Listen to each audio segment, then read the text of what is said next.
최근 월가랑 기술업계를 그야말로 뒤흔들고 있는 단어가 하나 있죠. 바로 사스포칼립스입니다. 네, 소프트웨어를 서비스로 제공하는 사스와 종말을 뜻하는 아포칼립스의 합성어죠. 맞습니다. 아주 강렬하고 섬뜩한 단어인데요. 오늘 쏟아지는 수백 페이지짜리 월가 리포트랑 기술 백서들 사이에 당장 당신의 비즈니스 생존에 직결될 가장 예리한 인사이트만 뽑아보려고 합니다. 아주 중요한 미션이네요. 네, 그래서 이 사스포칼립스라는 거대한 공포가 진짜 현실인지 아니면 시장이 만든 과장된 거품인지 오늘 완벽하게 파헤쳐보겠습니다. 바쁜 일상 속에서 정보에 지친 당신을 위해 복잡한 전문 용어는 다 빼고 핵심만 확실하게 전달해 드릴게요. 이 현상을 제대로 이해하려면요. 일단 2026년 초에 있었던 상황부터 짚고 넘어가야 합니다. 어도비나 세일즈포스 같은 글로벌 사스 기업들 주가가 갑자기 급락했던 사태 말이죠. 그때 시장이 정말 패닉이었잖아요. 맞아요. 그런데 이걸 단순한 종말이라고 보면 안 됩니다. 산업의 뼈대 자체가 바뀌는 거대한 전환점으로 봐야 하거든요. 기술업계에서는 지금을 약간 일방통행문을 지나는 순간이라고 불러요. 일방통행문이요? 한 번 열고 들어가면 절대 과거로 못 돌아간다는 뜻인가요? 네, 과거에는 사스 제품 하나 기획하고 시장에 내놓기까지 길게는 몇 년씩 걸렸잖아요. 그런데 지금은 단 30분 만에 AI를 써서 작동하는 제품의 뼈대를 만들어버리는 시대가 된 겁니다. 사스 기업 주가가 흔들린 근본적인 이유가 바로 이 진입장벽의 붕괴에 있어요. 자, 이 상황을 한번 풀어보죠. 30분 만에요. 그럼 당신이 매일 쓰는 협업 툴이나 고객 관리 프로그램 같은 걸 누구나 그렇게 빨리 만들 수 있다는 건데 솔직히 제 주변을 보면 다들 엑셀 쓰면서 야근하고 있거든요. 그렇죠. 현장이랑은 좀 다르죠. 시장 전체가 이미 AI로 싹 다 도배가 되어 있어야 정상 아닌가요? 아주 날카로운 지적입니다. 그게 바로 우리가 지금 아주 거대한 AI 거품 안에 살고 있다는 모순적인 증거예요. 실리콘밸리 헤드라인만 보면 내일 당장 인간이 짜는 코드가 다 사라질 것 같잖아요. 완전 그렇게 느껴지죠. 그런데 실제 데이터는 전혀 다른 이야기를 합니다. 글로벌 통계를 보면 전 세계 직장인의 무려 84%는 업무에 AI를 아예 안 써요. 84%나요? 엄청나게 높네요. 네, 더 충격적인 건 챗 GPT 같은 생성형 AI의 유료 사용자 비율이 전체 인터넷 인구의 0.3%밖에 안 된다는 겁니다. 게다가 사스포칼립스의 핵심 원흉이라고 불리는 AI 코딩 스캐폴드를 쓰는 개발자는 전 세계 0.04%에 불과해요. 잠깐. 0.04%요?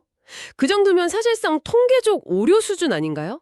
대중적인 인식하고 최전선의 격차가 엄청난데 겨우 그 정도 숫자로 어떻게 사스 산업 전체가 무너진다는 공포가 생기는 건지 논리적으로 잘 안 맞는데요? 그 숫자의 이면을 보셔야 합니다. 도입률은 0.04%지만 그 소수가 만들어내는 파괴력이 기존 상식을 완전히 벗어났기 때문이에요. 컴퓨팅 성능이 18개월마다 2배 좋아진다는 무오의 법칙 아시죠? 네, 기술계의 진리 같은 거잖아요. 그런데 지금 AI 코딩 모델의 진화 속도는 그걸 아득히 뛰어넘었습니다. 작업 처리 시간이 기하급수적으로 단축되고 있어요. 옛날엔 그냥 코드 다음 줄을 자동 완성해주는 정도였다면 지금은 프롬프트 하나 던져주면 프론트엔드, 백엔드, 데이터베이스 연결까지 AI가 알아서 다 짜버리거든요. 숫자가 적다고 무시할 게 아니라 그 0.04%의 최상위 개발자들이 엄청난 레버리지를 일으키고 있다는 거군요. 기존에 100명이 1년 동안 할 일을 한 달 만에 끝내버린다거나? 정확합니다. 여기서부터 정말 흥미로워집니다. 제가 자료를 보다가 진짜 눈을 의심한 기업 사례가 하나 있었어요. 미국의 유명한 핀테크 기업 블럭 아시죠? 네, 아주 살아있죠. 거기서 내부 AI 자동화 시스템을 도입하면서 전체 인력의 무려 40%를 감축했다는 내용이 있더라고요. 이거 전문가님, 과장된 기사나 오타 아니죠? 어떻게 조직 절반 객가이를 한 번에 덜어냅니까? 오타 아닙니다. 그리고 단순한 해고통보도 아니었어요. 블록 사례는 사스포칼립스가 이미 시작된 변화라는 걸 보여주는 가장 명확한 증거입니다.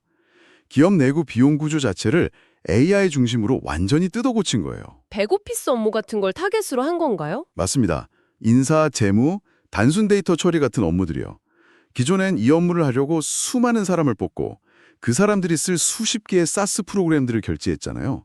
그런데 AI 에이전트들이 이걸 자동화하니까 사람도 필요 없어지고 그 사람들이 쓰던 소프트웨어도 날아간 겁니다. 기업들이 사스 회사에 돈을 내는 방식이 보통 직원 한 명당 매달 얼마씩 결제하는 시트 기반 모델이잖아요. 네, 반복 수익 모델의 핵심이죠. 그럼 블록처럼 직원이 40% 줄면 사스 기업에 내는 구독료도 그냥 40%가 날아가는 거네요. 포춘 500대 기업들 사이에서 계약 제역상 압박이 장난 아니겠네요? 엄청납니다. 우리 직원 줄었으니까 라이센스 가격 깎아달라. 아니면 AI 기능 무료로 넣어달라 요구하는 거죠. 사스 기업 입장에선 완전 진퇴양난이에요.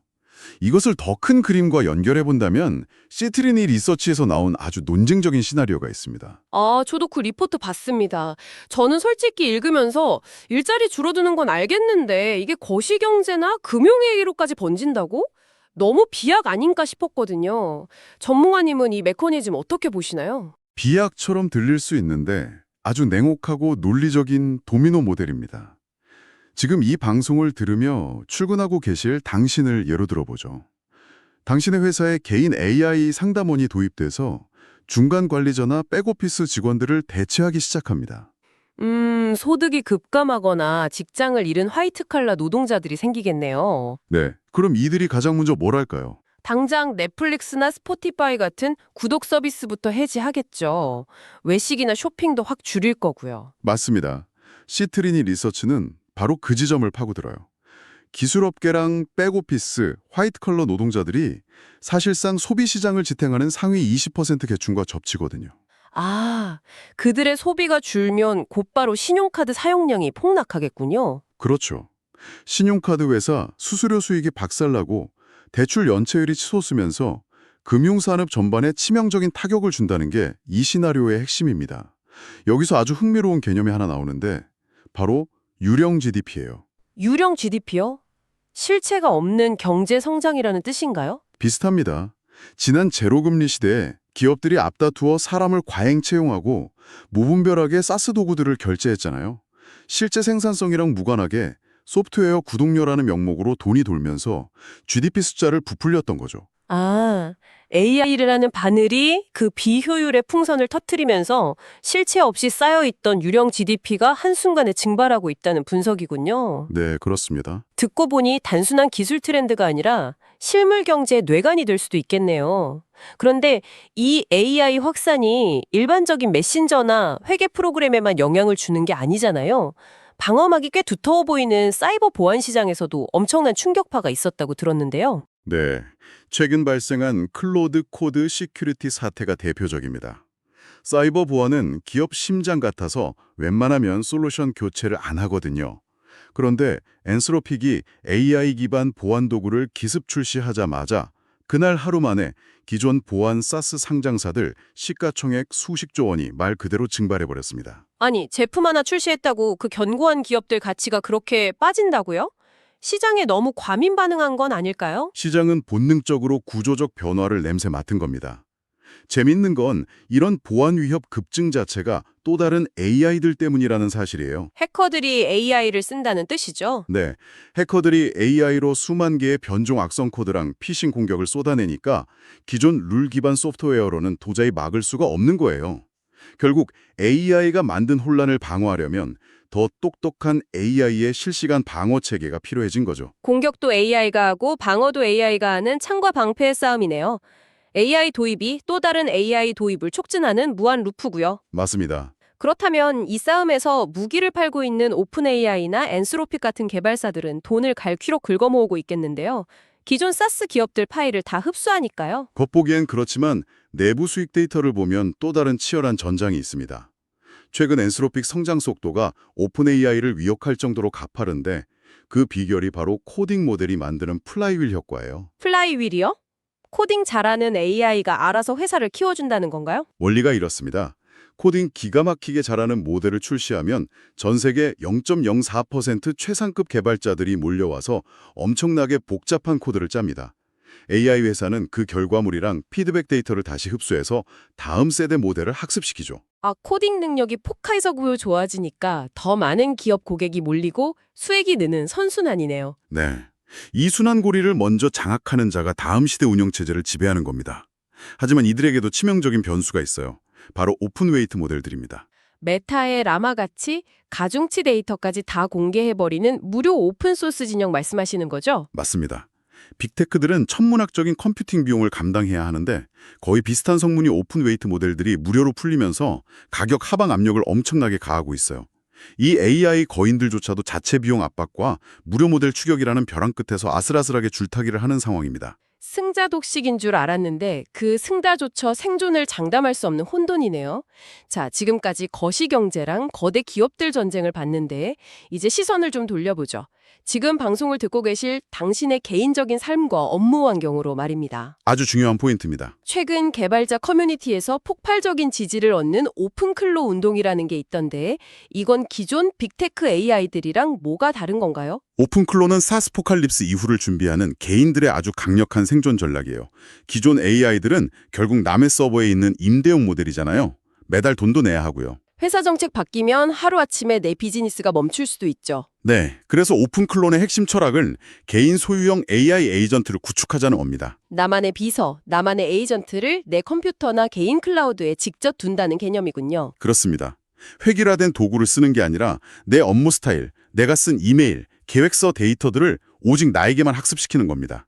시간이 지날수록 이 에이전트가 당신의 업무 패턴을 완벽하게 복제하게 되죠. 외부로 데이터 유출될 걱정도 없고 통제 가능한 나만의 피드백 루프를 가지는 거네요. 네, 이것이 개인 AI 클론 시대의 본격적인 서막을 의미합니다. 그 말씀을 들으니 모골이 송연해지면서도 묘한 흥분이 듭니다. 스마트폰 시대에 우리가 앱이라는 단위로 세상을 이해했다면 이제는 나만의 업무 방식을 가진 개인 에이전트들이 그 앱의 자리를 대체한다는 거잖아요. 아주 정확한 통찰입니다. 실리콘밸리에서는 이걸 스킬 경제의 도래라고 불러요. 앱 이후의 새로운 경제 단위가 바로 스킬이라는 거죠. 스킬 경제요? 좀 더 자세히 설명해 주시죠. 과거에는 포토샵이라는 제품을 샀습니다. 하지만 이제는 제품을 사는 게 아니라 이미지를 전문가처럼 보정하는 반품론, 즉 학습 가능한 능력을 내 에이전트에게 다운로드하는 시대로 넘어가는 겁니다. 아하, 제품이 아니라 방법론을 다운받는다. 이거 진짜 핵심이네요. 네, 깃허브여 코드 저장하듯이 머지않아 최고 마케터의 카피 작성 스킬, 20년차 재무이사의 세금 최적화 스킬이 스킬 저장소에 올라올 겁니다. 당신의 에이전트는 필요한 스킬을 그때그때 다운받아 장착하고 무한대로 능력을 확장하겠죠. 잠깐, 그렇게 되면 조직 구조나 우리가 흔히 말하는 직무라는 개념 자체가 완전히 박살나는 거 아닙니까? 회사가 왜 직원을 뽑겠어요? 그 스킬 장착한 에이전트 돌리면 되는데 매일 출근하는 당신, 그리고 저 같은 사람들은 조직에서 어떤 역할을 해야 하는 거죠? 그래서 가장 먼저 등장하는 새로운 직무가 바로 에이전트 매니저입니다. 과거엔 실무를 하는 개별 기여자와 그들을 관리하는 관리자가 분리되어 있었죠. 그런데 AI 시대엔 이 두 역할이 하나로 통합됩니다. 내가 실무자이면서 동시에 관리자가 된다고요? 혼자서 다 하라는 뜻인가요? 사람을 관리하는 게 아닙니다.